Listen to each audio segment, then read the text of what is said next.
Go. Your food forest is so beautiful. How will Mountain Rose Herbs help you?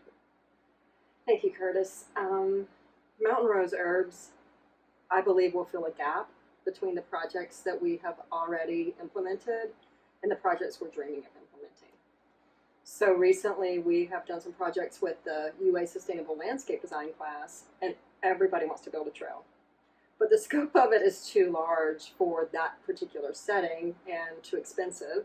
So what we're hoping Mountain Rose Herbs can do is help us establish a set of trails that have stations that highlight the successes of a food forest in the South.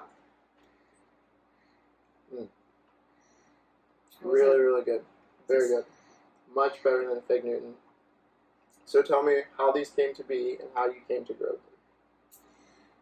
Figs are a long tradition in the southern community. They're a tree that requires so little from us and gives us so much back. So this tree, this particular brown turkey, is a tree right outside my office door, and it was planted on the property about 10 years ago. Super productive. We never fertilize it. The leaves actually you can use to make a tea for blood sugar. They're full of magnesium. And it was actually the first tree that was here. I would say it was the anchor for the food forest that developed later. After the tornado of 2011, that's when the food forest really started taking hold, because we had a landscape that was a blank palette after the tornado of 2011. What pollinates it? Actually, wasps.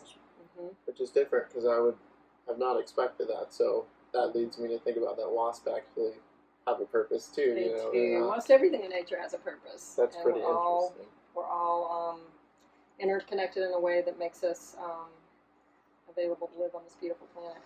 So why don't we see more fig trees around here? Great question. So when you talk to people, mostly they will have a memory of their grandparents having a fig tree. And this is one of the projects at Alberta Orchard Wellness, is we're trying to encourage people to plant simple food and herbs in their yard so that they have access to fresh food. So in a place like Tuscaloosa, Alabama, we're often challenged to come across fresh foods.